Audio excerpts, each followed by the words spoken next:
This episode is brought to you by Skillshare. The first 500 viewers who sign up using the link below get 2 months of Skillshare absolutely free. Aristotle, Ptolemy, and Macrobius believed that there was far too much land in the northern hemisphere, and that there must be some undiscovered continent balancing the globe somewhere in the south. Okay, so the logic was a little flawed, but during the Age of Discovery, the search was on for Terra Australis Incognita. Fast forward a few centuries to the East Indies. 3 Dutch sailors landed in Australia accidentally in the 1600s. The mythical southern continent had just been found.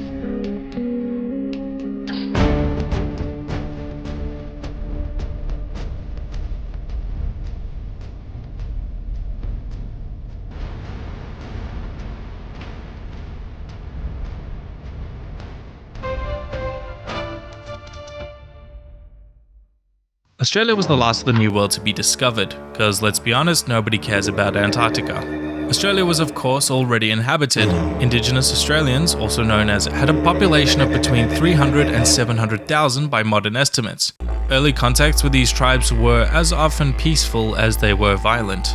It is thought that these groups arrived in 2 stages. The first was from the Indian subcontinent via a land bridge that connected Australia to the island of New Guinea, bringing with them the Pama-Nyungan language family.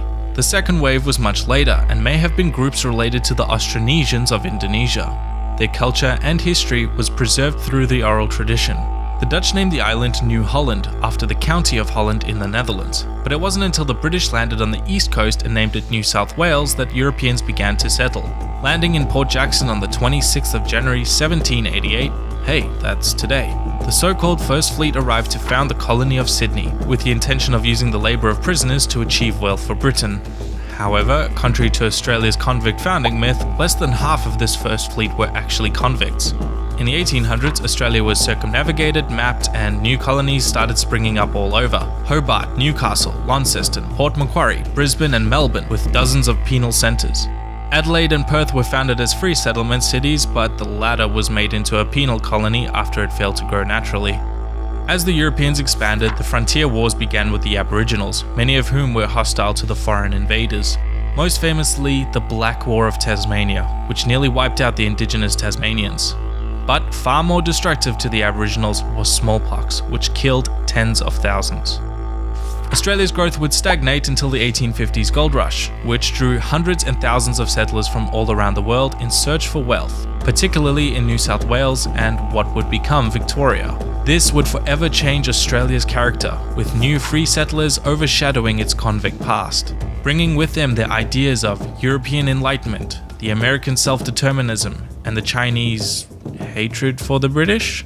These gold diggers became discontent with the corrupt and badly run colonial elites and rose up in rebellion in the infamous Eureka Stockade. These settlers were beginning to feel a sense of nationalism, that perhaps Australia could be something different.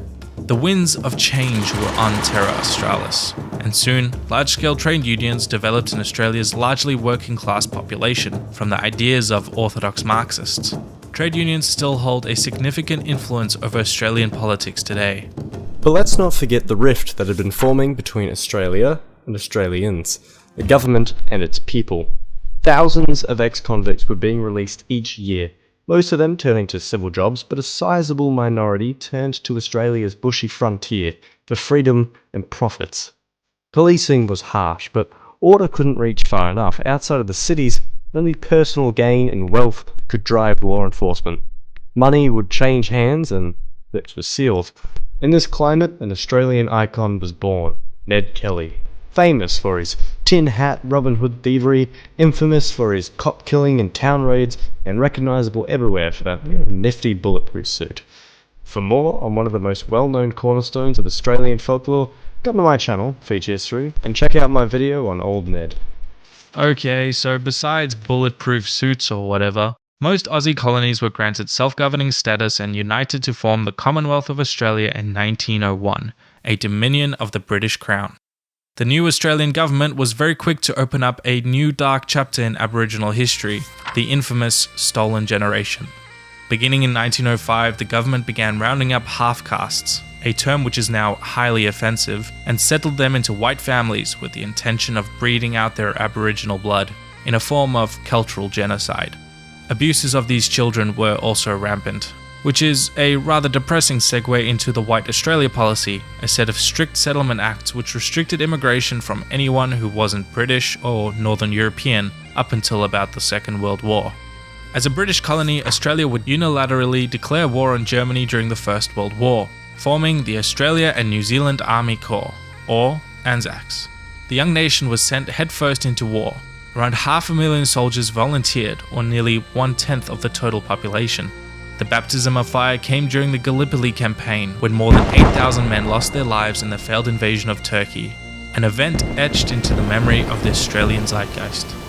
Although crippled from the Great Depression, Australia again took up arms in 1939 to support her mother nation in the Second World War, this time fighting in Europe, North Africa, the Pacific and South Asia. Prisoners of war in Malaya, Burma and Thailand were treated inhumanely by the Japanese, who also bombed Australia's northern coast about 100 times. Australia is still a very young nation, but it has emerged a very powerful force in the region, now a beacon of democracy, social progressivism and commerce, with its phenomenal urbanization consistently ranked among the world's most livable cities. Walking the line between left and right with generous social programs, universal suffrage, a welcoming immigration policy, and attractive business prospects. This is John. John wants to learn how to play the didgeridoo he bought from a garage sale, but the lessons are expensive, so John will probably give up. But wait, John, you can learn for free over at Skillshare. In just 17 minutes with Paul Carlos, you can take a beginner's course in the didgeridoo. Skillshare is an online learning platform where you can learn a new skill, with more than 20,000 courses in design, business, technology and more. John's friend Sally wants to learn how to animate a kangaroo, so why not this lesson on After Effects by Kurzgesagt? And the great part is it's all going to be absolutely free for 2 months for the first 500 viewers who sign up using the link below. John and Sally made the right choice. Join them in just minutes a day to learn a new skill.